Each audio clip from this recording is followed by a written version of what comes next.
Do you want to write more songs in 2024 than you did in 2023? Me too. So let's talk about how we both can have our best songwriting year yet in 2024.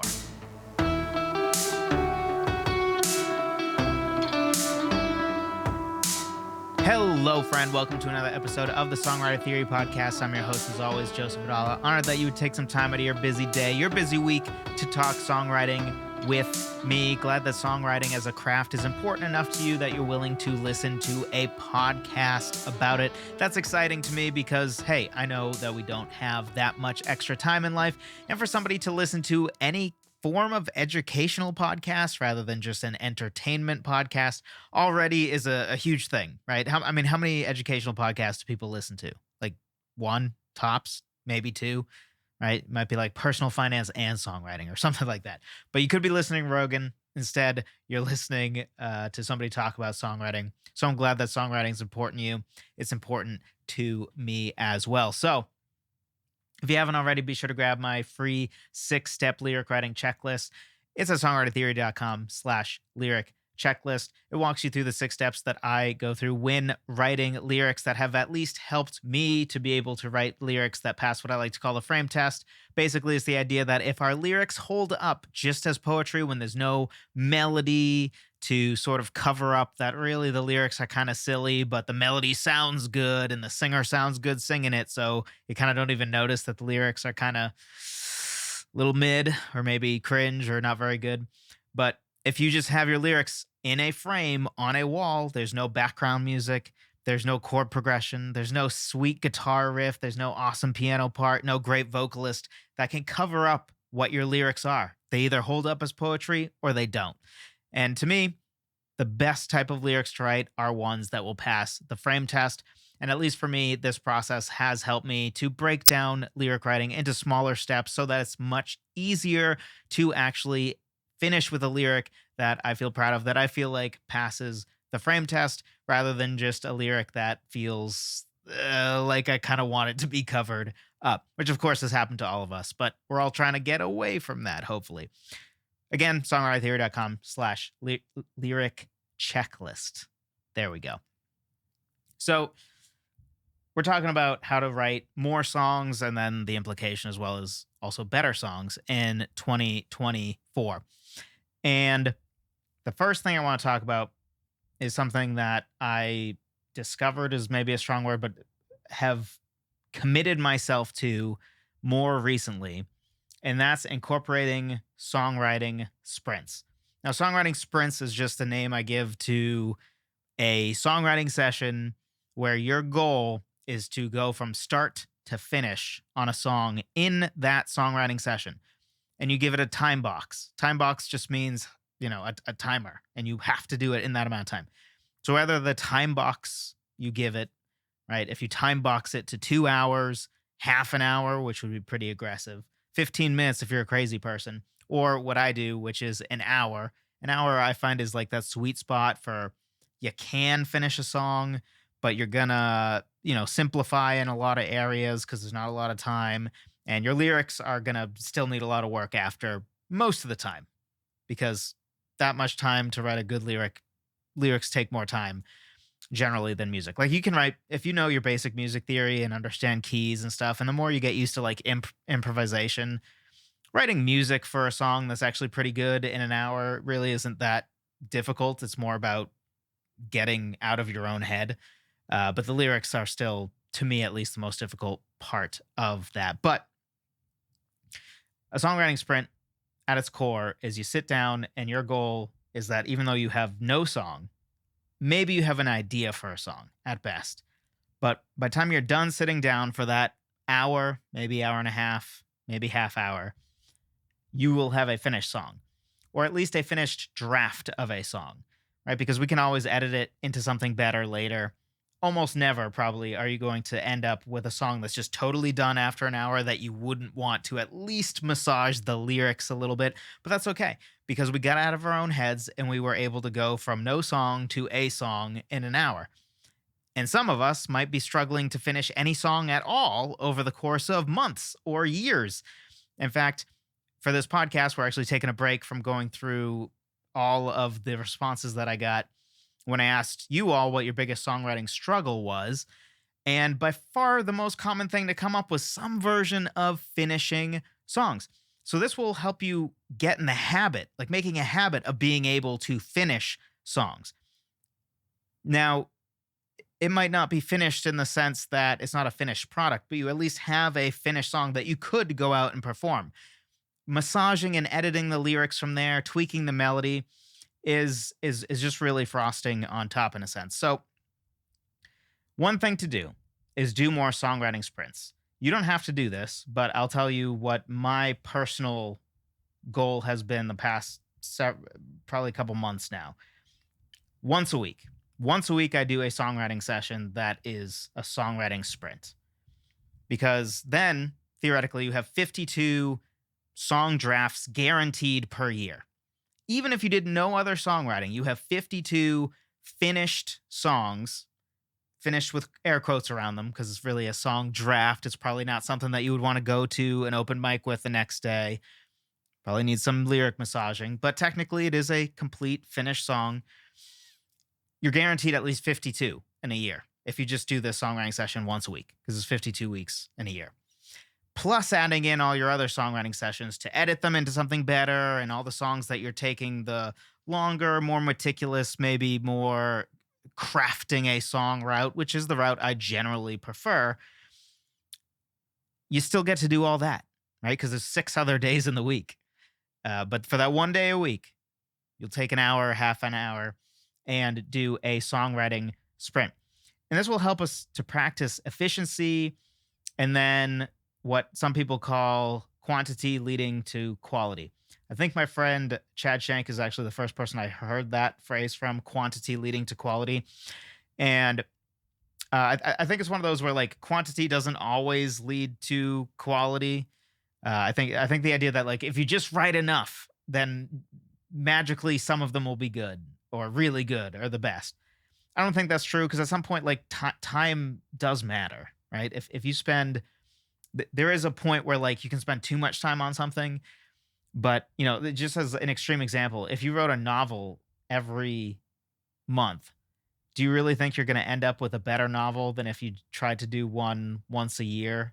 And then maybe mixed in like 2 months out of the year, I'm going to do the NaNoWriMo thing, and I'm just going to write a book as quickly as I can. And then for the other 10 months, I'm going to work on one book and really crafting it, really planning it. You know, probably almost always the 10-month one is going to be better, because at some point, of course, time to a degree has a relationship to quality. And if you always rush through a song and just focus on quantity and never focus really on quality, then you're just going to get quantity and not get quality. And if you do get quality, it will be once in a while. It won't be as much quality as if you had focused on it. So I think I talked about this at length in a recent podcast, but something I realized is we all probably lean either towards like a quantity person or a quality person. I think all of us would be best served if we actually try to concentrate on both. So admittedly for myself, I've always been a quality focus rather than quantity focus. But I think I could use some of that quantity focus because it helps teach you to be more efficient. And sometimes we just get in our own ways where sometimes simplifying might be the right thing for us to do. Sometimes we want to make things more complex. We don't want to be so simple all the time. As I've said many times, simple is good is just simply a lie. That if you think about it for even 3 seconds is obviously not true. But it's also not true that complex is good either. So incorporating song sprints will push us to practice finishing songs. It will push us to get out of our own heads. It will help us practice efficiency. And just if you're somebody who's listened to this podcast, you probably already buy into the quality element and crafting songs and caring about actually getting the lyrics to be good and caring about lyrics. And you probably buy in, at least to a degree, that music theory, to an extent, of course, is going to help you write music, compose music in a at least more intentional way. You have more control over what you do with your music when you understand the theory behind how to write music. But we all could also use a little help probably in the efficiency department. And songwriting sprints are a great way to do that. Even if you never end up getting a song that you would ever release from a songwriting sprint, at the very least, it will help us get in the practice of finishing songs. And then, of course, you might be surprised. I certainly have been surprised how many pretty solid song drafts I get done in an hour that then I can, maybe take 4 more songwriting sessions that week and then massage the lyrics into something actually pretty good. And, maybe once in a while I'll be like, and I built the whole song off of one chord progression. Maybe let's write a different chord progression for the bridge or something like that. But you'd be surprised how many times you get a lot of pretty good stuff in an hour just by like setting the timer and saying, this is all I have. I only have an hour. It just puts your brain in a different gear where somehow you get it done. And it's something that will help us to produce more songs. And to a degree, I think it will help us write some better songs as well. Certainly will help with finishing songs, even if it doesn't help with quality at all. It will certainly help with quantity and with practicing finishing songs. And then idea number 2 for how we can write more songs in 2024 is to practice doing what's needed, not what you or I most feel like doing. So sometimes we all use what we feel like doing as an excuse to not do what we need to do. So, for instance, maybe you're somebody that you just think the most fun part of songwriting is sitting with your guitar and coming up with a sweet, killer guitar riff. You're good at it. You're proud of your guitar riffs. It's fun for you because you're a really good guitarist. So it's just a blast. That's what you love. And then you dread when the time for lyric writing comes. Probably you're going to need to spend more time than you want writing lyrics to end up with songs that you're proud of. Because we often want to like move on or start the next song after we do the fun part because I just want to move to the next fun part. Right? So you're going to keep writing sweet guitar riffs and never actually finish songs utilizing those guitar riffs if we just allow ourselves to follow our whimsy, because our whimsy is always going to be to do the part of songwriting that is easiest and most fun, which very often goes together, right? Very often the most fun is the easiest for almost anything we do. Maybe not always, but generally, right? If something's really hard, usually in the moment it's not fun. When you finish, that's what's most fulfilling. That's what you're most proud of, right? If you physically built your own house, probably about 0 seconds of the years you would spend building your house would be quote unquote fun. But probably it's also the thing that at the end of your life would be one of the things besides family and all the things that are actually important. For other stuff, that probably would be the thing you'd be most proud of. Who builds their own house? That's crazy. That's awesome. So it'd be fulfilling and would give you joy for many years afterwards. But the fun in the moment just is probably not going to be there. And I think that's true for almost anything that we work on. So for songs, a lot of times at the end, what makes them so fulfilling and great are the areas that we did that wasn't fun in the moment, but it needed to be done to end up with a final product that we could be proud of. And if we always do what we feel like and don't attack the parts that are necessary and hard, we won't finish songs and we won't start making those hard and necessary parts easier. That's the other thing that's important about this. Lyric writing is never going to become easier for you if you constantly are like, I'm just going to write another guitar riff because that's more fun. I'm better at that. Well, the best way to get better at lyric writing and make it less painful, and I'm picking on lyric writing, but it can be anything, right? Maybe for you, it's composing a melody that is just a giant headache. Maybe for you, it's one of the people responding to my "What's your biggest songwriting struggle?" said the chorus. The chorus is the biggest songwriting struggle. So the best way to make, taking that as an example, a chorus not your biggest struggle anymore is to write a lot of choruses. It's like anything else in life. You want to get better at coding? Code more. You want to get better at writing bass lines? Write more bass lines. You want to get better at photography? Take more pictures. Want to get better at speaking in a podcast? Make more podcasts. I certainly hope that I'm at least generally on average, more eloquent and better at podcasting now than I was episode one. Now, I still have a long ways to go. But like, hopefully I'm better now than I was episode one. Hopefully somebody, if they listen to like episode one and realize, oh, that's from years ago, and then they listen to this because it's the latest episode, they think, wow, he got a lot better. Hopefully, maybe not. But that tends to be how things go, right? Doing something more makes it easier. A lot of times we take things for granted as easy, not because they actually are easy, but because we've done them so much that now they are easy, right? So to me, just sort of improvising at a piano, a melody, and a little chord progression, it's easy. But that's because I've spent years and years and years doing that all the time. I just did it all the time. So it's generally something that I find easy. So then sometimes, if I'm trying to show somebody, oh, it's easy, I think it's easy, right? But that's just because I've done it a lot. And you have things like that as well, that you just think, oh, this is easy. And then sometimes maybe you try to teach it to somebody else and you're like, oh, I guess it's not so easy. You just forgot that it didn't used to be easy because it's been so easy for you for so long because you've done it so much. So practicing what is hard will make it less hard and maybe eventually easy. So my challenge to you is attack the bottlenecks. Get in the practice of doing what you need to do to finish songs, not what you feel like doing. Don't allow yourself to be the person that is like, oh, I love making sweet bass lines or cool chord progressions, so I'm just going to write chord progression after chord progression after chord progression. And I don't really like doing melodies and lyrics, so I'm just kind of going to do it once in a while. I'll force myself to do it, but I'm mostly going to do the part of songwriting that's fun. Don't allow yourself to do that. We all can fall into that trap. We all will fall into that trap.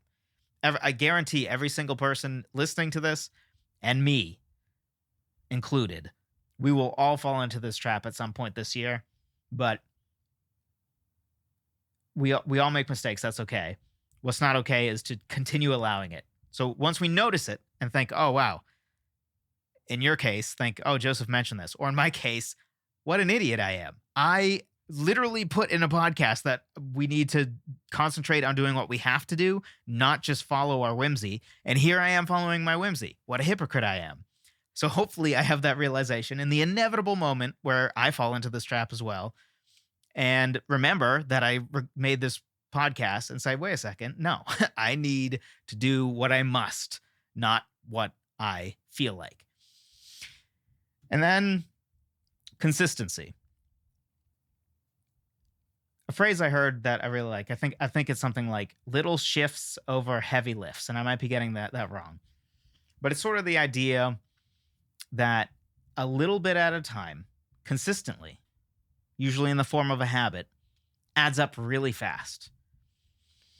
And usually we get overwhelmed because we force ourselves to do heavy lifts, right? We'll be like, oh, I haven't written a song or done any songwriting at all for 2 months. So now I'm going to take a whole weekend and just write songs. And after like an hour and a half, you're tired. You're like, oh, I have nothing in me. I suck at songwriting. Like, no, it's just we asked too much of ourselves when we said, I'm not going to do any songwriting for 2 months. And then all of a sudden I'm going to expect myself to be able to have, 20 hours worth of songwriting that I can just do, which is maybe unreasonable. There are times where we're super inspired and a whole weekend of songwriting might be great. But there are other times that we just don't have that much in the tank. So doing a little bit every day adds up fast. So if in previous years you have not made songwriting a habit where you try to do it every day, make it so that you don't have any, 3 days in a row where you never write any songs or work on any songs. That will add up so fast, because missing a day here and there, and then all of a sudden 2 weeks go by and we haven't done any songwriting, so we haven't had any progress, adds up really fast, right? How easy is it to not do any songwriting for 2 weeks? In 2 weeks is something like 2% of a year, right? You may say, oh, that's 2% of a year. Okay, then it's a month. All of a sudden we're at, that math must have been wrong. I'm sorry, that's not 2% of a year. 2 weeks is 4% of a year, 5% of a year, give or take. All of a sudden, it's a month. That is approximately 1/10 of a year, 10% already gone. All of a sudden, 2 months? I mean, a quarter of a year is 3 months. It's really easy to let weeks turn into months. Very easy. If we don't have the habit of songwriting, where we don't make it that it is an exceptional day that we don't work on a music at all. And if you're saying right now, Joseph, I don't have that kind of time. Nobody has that kind of time.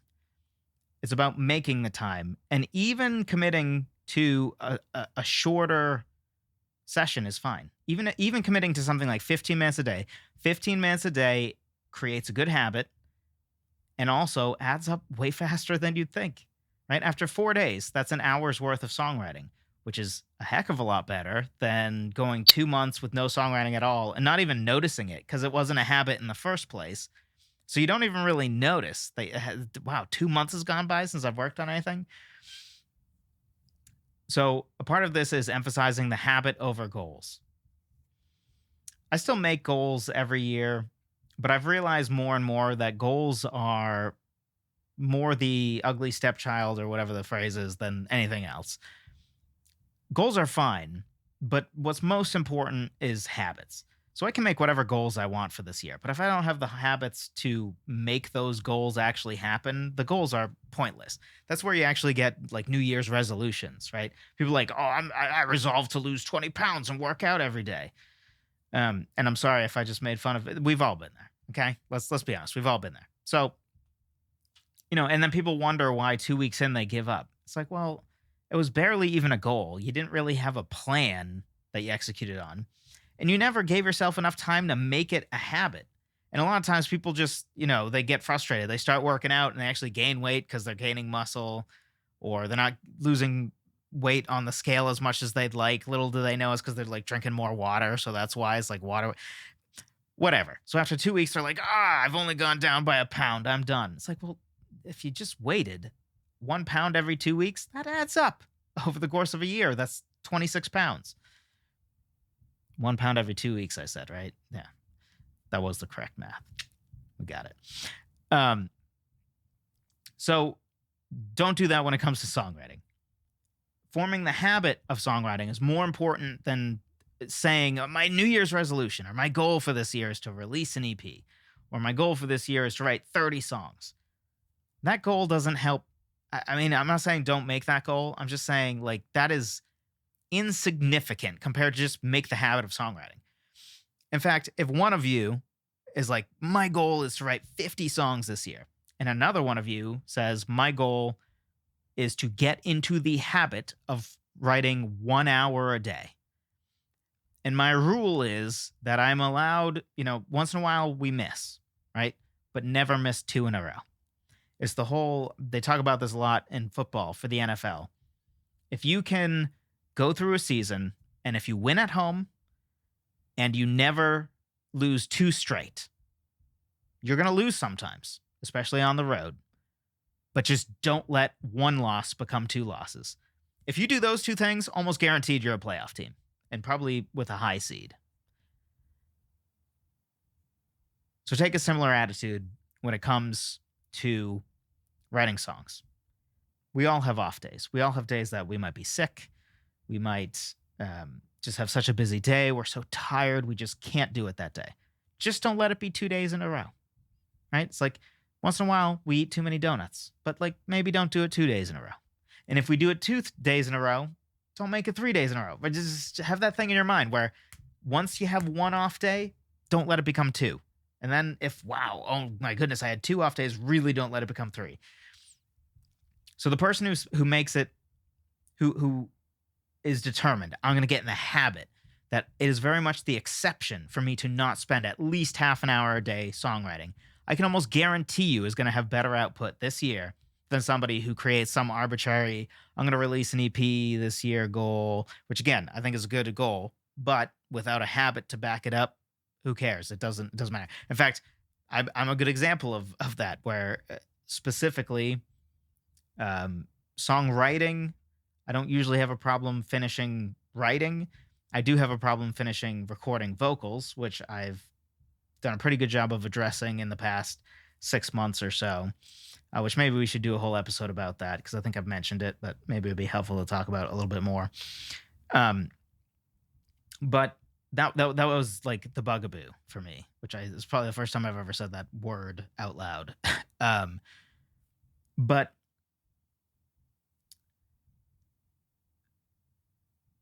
creating a habit of whenever my wife is out of the house, I think to myself, maybe now's a good time to just get some vocals done.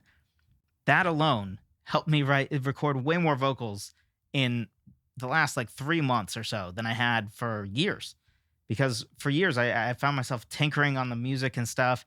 I always was like, oh, if I don't have 6 hours in a row by myself, I'm not gonna record vocals. And then I wasn't in great vocal shape because I wasn't singing enough because I wasn't recording. So it just became sort of this vicious cycle.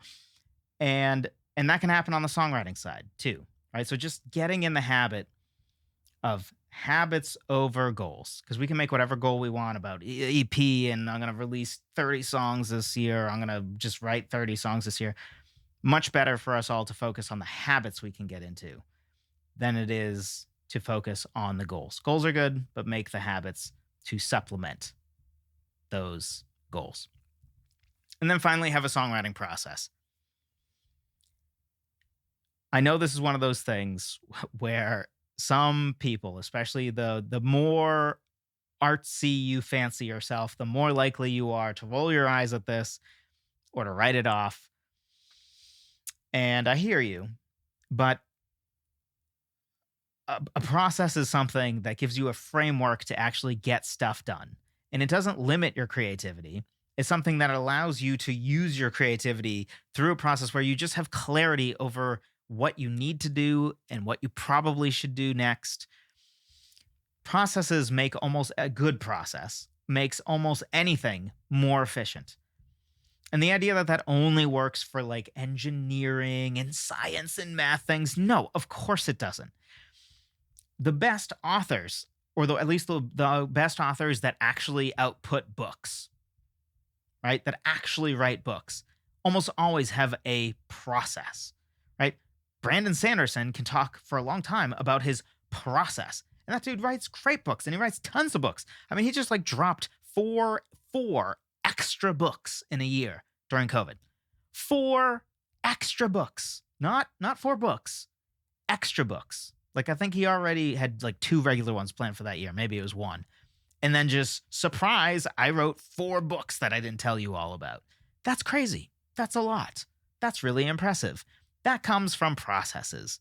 It doesn't result. I think everybody has in their head, maybe not everybody, maybe not you, but a lot of people, I think on the creative side, and I understand this, right? When they hear process and marry it to art, they think that it becomes soulless garbage, and it's like Hollywood producers that keep tinkering on stuff, and movies are made by committee, and it becomes a soulless movie that's cookie cutter and all the same. And that's what they imagine, right? That's what they think when they think of process when it comes to creativity.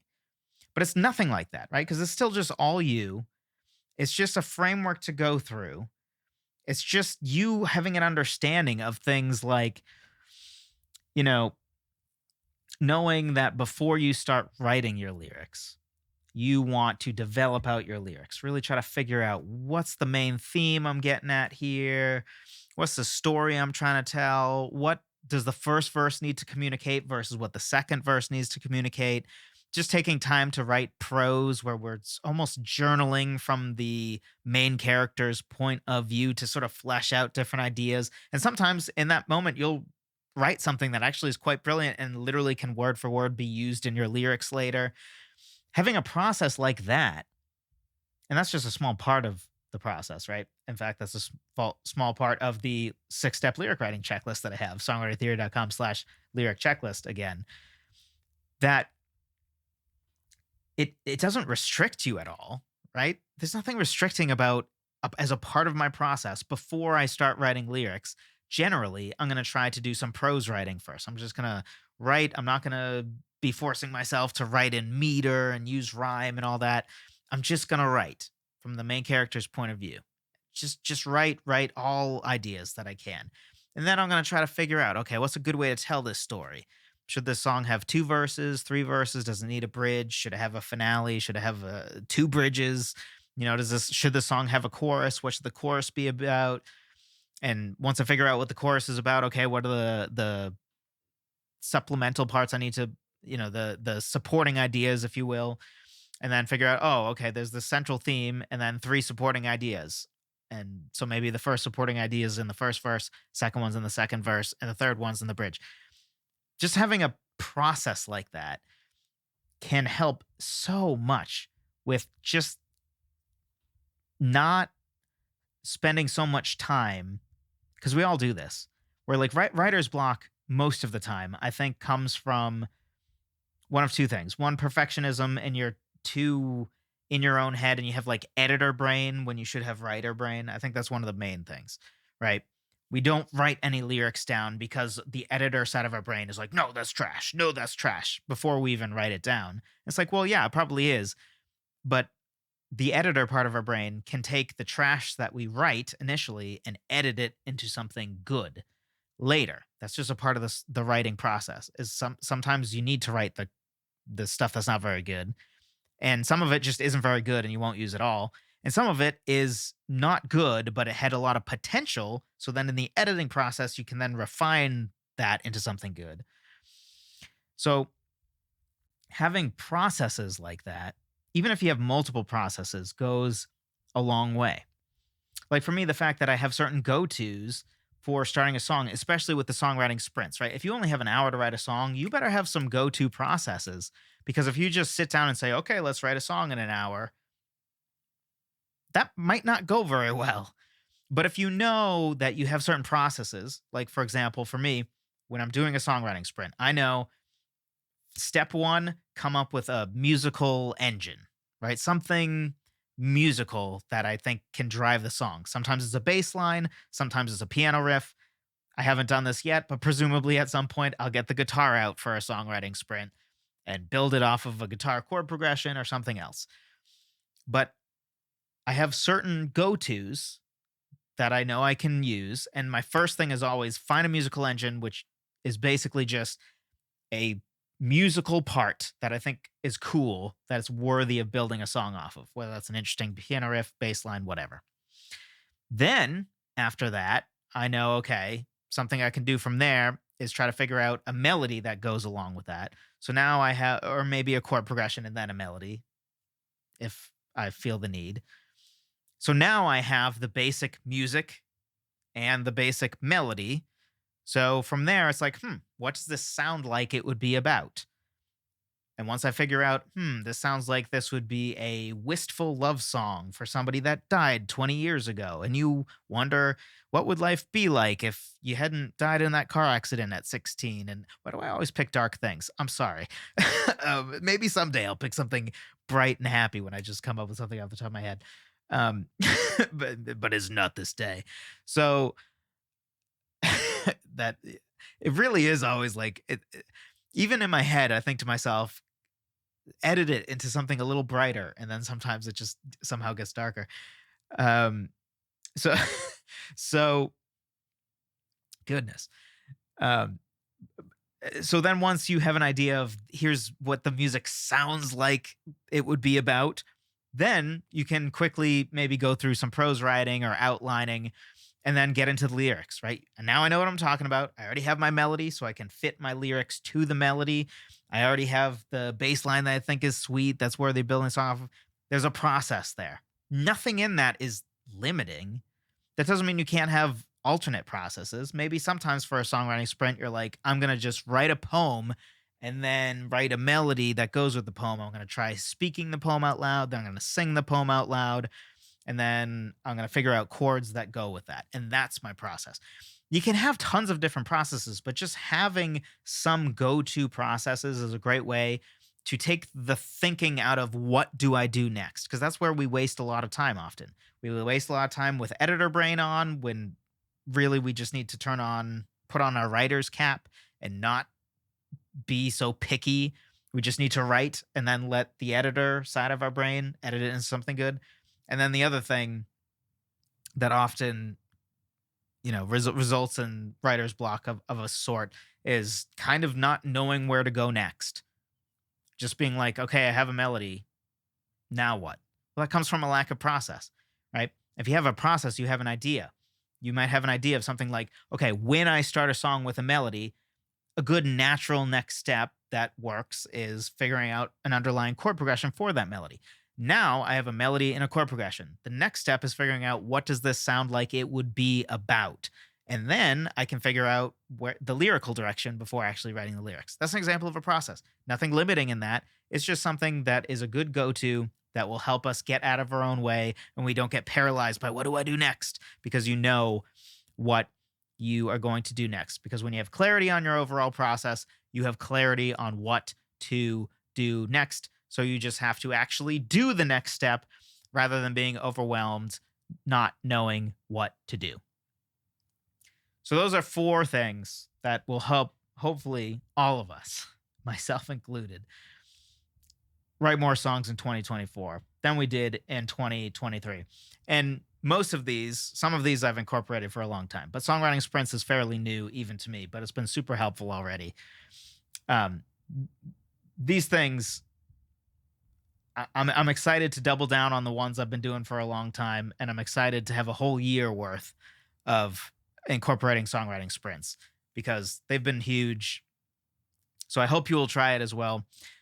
If you haven't already, again, be sure to have a process for your lyric writing because, frankly, lyric writing, I think, is the part of songwriting that most needs its own process. That's why it's 6 steps. It might sound like a lot, but breaking it down into small baby steps is a great way to have a lyric you're proud of. So be sure to grab that. Songwritertheory.com/lyric checklist. Totally free. My gift to you. Thank you so much for listening. Thank you so much for watching if you are on YouTube. And I will be back soon with another bonus one to start to finish out. It might be like 5 more special bonus episodes because I take a long time with each of the different answers that we got to the question, what's your biggest songwriting struggle? So I don't know how many more of those there will be, but we'll be back with some of those. And of course, the regular podcast. I just want to do this podcast, a regular, normal podcast. Just as a reminder that don't worry, we're not going to spend forever on the bonus podcast format where I am just not even really answering questions, addressing your number one songwriting struggles. Still going to get through all of that, but wanted to also have a regular podcast we put out there as well. And we'll be resuming regular videos as well. It's been a little weird with Thanksgiving and things like that, but we'll get back to the normal cadence of things. And this is one small step. So let's get ready for 2024 because it's coming. It's coming. And I don't know about you, but I'm excited to have a killer 2024 when it comes to songwriting. And I'm excited that you're going to have a killer one too. I will talk to you in the next one.